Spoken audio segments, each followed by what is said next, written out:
இப்போ நடிகர் பிரகாஷ்ராஜ் வந்து இந்த சன் டிவிக்கு ஒரு பேட்டி கொடுத்துருக்காப்புல. அதாவது சன் நியூஸ்க்கு.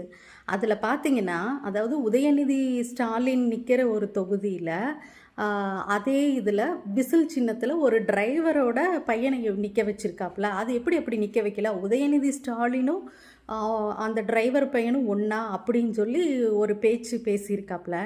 நான் கேட்குறேன், இது இது இது பார்க்கும்போது எப்படி தெரியுமா இருக்குது? என்னமோ ஒண்ட வந்த பிடாரி ஊர் பிடாரியை விரட்டச்சான். நீ எங்கிருந்தோ வந்து இங்கே தமிழ்நாட்டுக்குள்ளே பஞ்சம் பிழைக்க வந்த. அன்னைக்கு ஒரு தமிழ் டைரக்டரோ இல்லை தமிழ்நாட்டு மக்களோ நினச்சிருந்தாங்கன்னா உன்னை பொட்டி கட்டிட்டு உன் ஊர் கர்நாடக பக்கமே உன்னை தள்ளி விட்டுருப்பாங்க. ஏதோ உன்னோட நடிப்புக்கும் ஒரு ஆதரவு கொடுத்து உன்னை தமிழ்நாட்டுக்குள்ளே வச்சா நீ இருக்கிறவங்களை எல்லாத்தையும் மட்டம் தட்டி பேசிகிட்டு இருக்கியா? உனக்கெல்லாம் என்ன ரைட்ஸ் இருக்குது முதல்ல தமிழ் மக்களை பற்றி பேசுகிறதுக்கு? டிரைவராக இருக்கட்டும், அது என்ன வேணாலும் இருக்கட்டுமே, அவன் ஜெயிக்கிறா தோக்குறா அதெல்லாம் ரெண்டாம் பட்சம், சரியா?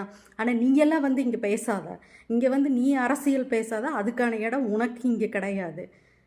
பேசும்போது ஒரு பேட்டியில் பேசும்போது யாரையும் மட்டம் தட்டாத. ஏன்னா நீங்கள்லாம் பொது மனுஷன்தான், சரியா? நின்று பிடிக்கலன்னு நின்று வேடிக்கை பாரு. அதுக்காக உக்காந்துட்டு டிரைவர் மகன்னா உனக்கு என்ன அவ்வளோ கேவலமாக தெரியுதா?